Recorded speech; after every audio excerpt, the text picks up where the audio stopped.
आपने तो बचपन से लेकर आज तक कई तरह की कहानियाँ सुना ही है। मैं भी बचपन में कई तरह की कहानियाँ सुना हूँ। इवन आज भी मुझे जब भी टाइम मिलता है मैं कहानियों की दुनिया में खो जाने की कोशिश करता हूँ, क्योंकि इसमें मज़ा बहुत आती है। कुछ दिन पहले की बात है, मैं घर बैठ के बोर हो रहा था और फिर क्या, मैंने अपने यूट्यूब ऐप्स को ओपन किया और तभी एक वायरल वीडियो मेरे सामने आती है, जहाँ पर एक बच्चे दावा करती है कि उसे पिछले जन्म की सारी बातें याद है। मतलब पिछले जन्म में वो कौन था और उसकी नाम क्या था, पापा की नाम क्या था, और भी कई तरह की बातें कर रहा था। मैं बचपन में भी ऐसे ही कई घटनाएं सुना हूँ और तब मोबाइल इंटरनेट ना होने के कारण जो भी हम कानों से सुनते थे उस पर यकीन कर लेते थे। लेकिन आज की बात अलग है, दुनिया काफ़ी बदल चुका है। आज हम यूं ही किसी की बातों पर यकीन नहीं करते और हमेशा सच क्या है जानने की कोशिश करते।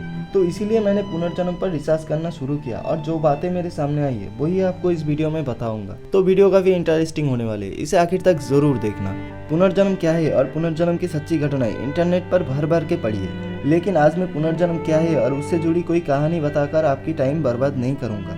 आज हम साइंटिफिक वे में समझने की कोशिश करेंगे क्या सच में पुनर्जन्म हो सकते या फिर उससे जुड़ी सारी कहानियां झूठ है। दुनिया में ऐसे बहुत से लोग हैं जो दावा करते हैं कि उनकी पुनर्जन्म हुआ है और उनकी पिछले जन्म की सारी बातें याद भी है। पुनर्जन्म को लेकर अलग अलग धर्म में अलग अलग बातें बताया गया, लेकिन साइंस इन सारी बातों पर यकीन नहीं रखते और साइंटिस्ट ने बताया पुनर्जन्म को लेकर जितने भी दावे वो सारे झूठ है, पुनर्जन्म नहीं हो सकते। अब आपके मन में भी सवाल उठ रहा होगा कि पुनर्जन्म क्यों नहीं हो सकते। हमने पुनर्जन्म को लेकर कई सारे कहानियां सुना हो, क्या वो झूठ है? तो मैं आपको बता दूं, साइंस जो भी दावा करते हैं उसके पीछे एक लंबी रिसर्च होती है। साइंस के हर एक दावे के पीछे 100% सही प्रूफ, फैक्ट्स और लॉजिक होती है, जिसे आप भी गलत नहीं बोल सकते हो। तो आपके मन में जितने भी सवाल उठ रहा होगा, सारी सवालों का जवाब आपको इसी वीडियो में मिल जाएगा। पुनर्जन्म का मतलब है, मान लो किसी लड़की की नाम गीता है और वो 27 साल की उम्र में इंजीनियरिंग कर रखी है। हिंदी, इंग्लिश और बंगाली लैंग्वेज पर उनको काफी नॉलेज भी है, लेकिन किसी दुर्घटना के चलते उनकी मौत हो जाती है। उसकी कुछ महीने या फिर कुछ सालों बाद उनकी पुनर्जन्म होती है और उनको उनके अगले जन्म में पिछले जन्म की सारी बातें अचानक से याद आ जाती है। फिर वो दावा करती है कि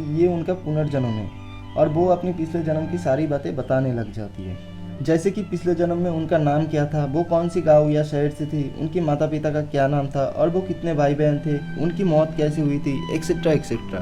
फिर उसके बाद ये बातें सारी शहर में और पूरे आसपास की जगहों पर फैल जाती है और लगभग सारी पुनर्जन्म की स्टोरीज या कहानी में ऐसा ही होता है। जब कोई बच्चा पुनर्जन्म की दावा करते तब वो लगभग 5 या 10 साल का ही होता है और हम लोग सच क्या है उसे जाने बिना ही उनकी बातों पर यकीन कर लेते। हम उस बच्चे से कई ज़्यादा सवाल जवाब भी नहीं करते। अब हम लॉजिकली समझने की कोशिश करेंगे कि पुनर्जन्म की जितने भी घटनाएं घटी है आज तक, वो सारी झूठ क्यों है। सबसे बड़ा झूठ तो ये होते है कि जब कोई कहते है कि उसे पिछले जन्म की सब कुछ याद है, तो इसका मतलब ये है अगर कोई इंसान पिछले जन्म में इंजीनियरिंग किया था तो उसे अगले जन्म में भी इंजीनियरिंग की पूरी जानकारी होगी और उसके IQ लेवल भी इंजीनियरिंग की स्टूडेंट की बराबर होनी चाहिए। उसे दोबारा स्कूल जाके पढ़ने की ज़रूरत नहीं होगी, क्योंकि उसे तो पिछले जन्म की सब कुछ याद ही है।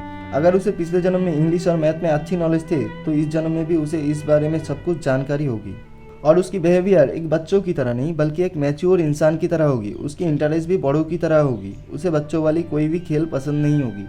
पर क्या कभी असल में ऐसा हुआ है या फिर ऐसा हो सकते है? अगर कोई 5 साल का बच्चा स्कूल में जाकर अचानक से बोले कि मैम मैं इंजीनियरिंग कर चुका हूँ और उस बारे में आप मुझे कुछ भी सवाल पूछ सकते हो, तो ऐसा कभी हुआ ही नहीं और ना ही ऐसा कभी हो सकते। जितने भी लोग पुनर्जन्म की दावा करते उन्होंने बहुत सी बेसिक चीजें बताई है, जैसे उसकी पिछले जन्म का नाम क्या था, माँ बाप का नाम क्या था और वो कौन सी गाँव या शहर से थे और वो कैसे मरे थे। बस इतना ही सुनकर हम उनकी बातों पर यकीन कर लेते। और सबसे बड़ा हैरान कर देने वाली बात तो ये है, हमने या हम सब ने आज तक जितने भी पुनर्जन्म की कहानियां सुनी है वो ज्यादातर उनकी पुनर्जन्म पिछले जन्म के आसपास की गांव या शहर में ही हुआ है। ऐसा हमने एक भी केसेस नहीं सुना हूँ जैसे कोई बिहारी बांग्लादेश में जन्म लिया है या कोई पाकिस्तानी अमेरिका में जाकर जन्म लिया है या कोई हिंदू मुस्लिम परिवार में जन्म लिया है। इससे तो साफ पता चलता है अक्सर हमने आसपास की जितने भी बातें सुनते हैं वो हमारे दिमाग में बैठ जाती है और बच्चों पर इसकी असर ज्यादा होती है और इसी वजह से वो ज्यादा सोचते हैं और जिस वजह से वो उल्टा सीधा सपना देखते हैं और उन्हें सच मान लेते हैं। और कई पुनर्जन्म की केसेस में ये बातें भी सामने आई है कि कई माँ बाप किसी लालच के चलते उन्होंने ये दावा कर देते कि उनके बच्चों का पुनर्जन्म हुआ है और बाद में ऐसे कई सारे दावे झूठ भी साबित हुआ है, जिसमें पुनर्जन्म की दावा करने वाला अपने दादा दादी या फिर कोई करीबी रिश्तेदार का नाम तक नहीं बता पाया। लेकिन असली बात तो ये है कि माँ बाप अपने बेटे या बेटी को हद से ज़्यादा प्यार करती है। जिस वजह से वो उन बच्चों को ज़्यादा सवाल जवाब पूछे बगैर ही उसे अपने खोया हुआ बच्चा मान लेते। हिंदू धर्म ग्रंथों में बताया गया कि आत्माएं होती है जो कभी नहीं मर सकते। आत्माओं के बारे में हमने पिछले एक वीडियो में बताया था। अगर उस वीडियो को आपने नहीं देखा तो लिंक डिस्क्रिप्शन में है। इस वीडियो को देखने के बाद उस वीडियो को ज़रूर देखना। हिंदू धर्म ग्रंथ के अनुसार एक इंसान की मौत के बाद उनकी आत्माएं पुनर्जन्म लेते और ये भी बताया गया है एक जीव की आत्माएं दूसरे जीव में भी जा सकती है और इसीलिए पुनर्जन्म की सबसे ज़्यादा घटनाएं सिर्फ हिंदू धर्म में ही हुआ है। पर क्या वाकई में पुनर्जन्म हो सकती है? जब हमने इस पर गहराई से रिसर्च किया तो पता चला पुनर्जन्म नहीं हो सकते। अगर सच में किसी एक जीव की आत्मा दूसरे जीव में जा सकती है तो इसका मतलब किसी इंसान मरने के बाद किसी जानवर की रूप लेकर जन्म ले सकती है या कोई जानवर मरने के बाद इंसान होकर जन्म ले सकती है। इसका मतलब इस दुनिया के सारे जीव जंतुओं की आत्माएं एक ही है।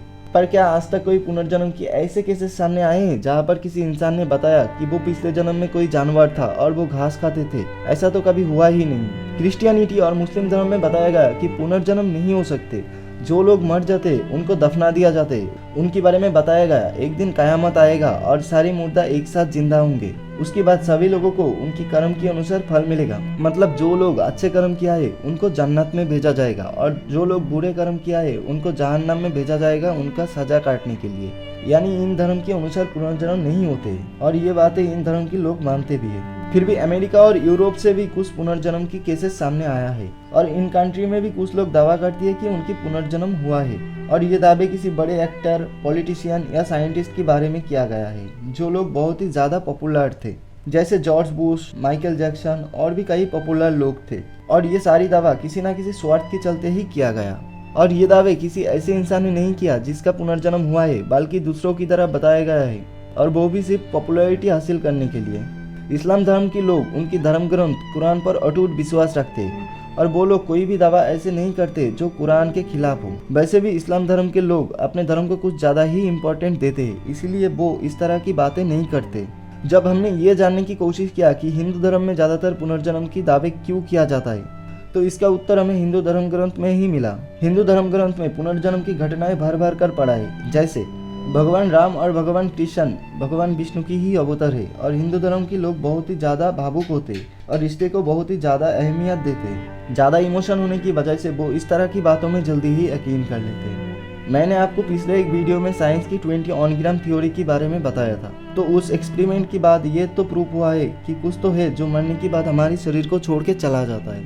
अब मान लो वो आत्मा ही है जो मरने के बाद हमारे शरीर को छोड़ के चला जाता है और हिंदू धर्म के अनुसार आत्माएं मरने के बाद उनकी कर्म के अनुसार उन्हें दूसरे जीवन मिलता है। मतलब जो लोग अच्छे काम किया है उनको फिर से इंसान की जीवन मिलता है और जो लोग बुरे कर्म किया है उसे किसी जानवर के रूप में जीवन मिलता है। आप थोड़ी देर के लिए मान भी लेते कि मरने के बाद हमारी आत्माएं नए रूप से जन्म लेते, फिर भी हमें इन बातों को लॉजिकली समझने की जरूरत है। तो देखो यार, हम इंसान अपने जीवन काल में जो भी कुछ करते हैं उनकी सारी यादाश्त हमारी आत्माओं में नहीं होते बल्कि हमारी दिमाग में स्टोर होते, जो मरने के बाद हमारी बॉडी के साथ साथ हमारी दिमाग भी पूरी तरह से डिस्ट्रॉयर हो जाती है। जब कोई बच्चा जन्म लेते तो उसे सब कुछ पता नहीं होते, जैसे वो कौन है, उसकी क्या नाम है, उसके माँ बाप कौन है और उसे कोई भाषा भी नहीं आती है। उसे सब कुछ सीखना पड़ता है। उसको दिमाग एक खाली किताब की तरह होते हैं। अगर याददाश्त हमारी आत्माओं में होती है तो कोई इंसान किसी हादसे की वजह से अपनी याददाश्त नहीं खोते। दुनिया में ऐसे बहुत से लोग हैं जो अपनी याददाश्त को किसी दुर्घटना के चलते खो दिया। चोट से आत्मा का कोई नुकसान नहीं होता है, फिर भी लोग अपनी याददाश्त को खो देते हैं। ये ठीक उस प्रकार का चीज़ है जैसे हमारी मोबाइल की चिप होती है और उस मोबाइल का सारा डेटा उस चिप में सेव होती है। अगर चिप को कोई इंसान नुकसान पहुंचाता है तो मोबाइल का सारा डेटा उस चिप के साथ साथ खत्म हो जाती है।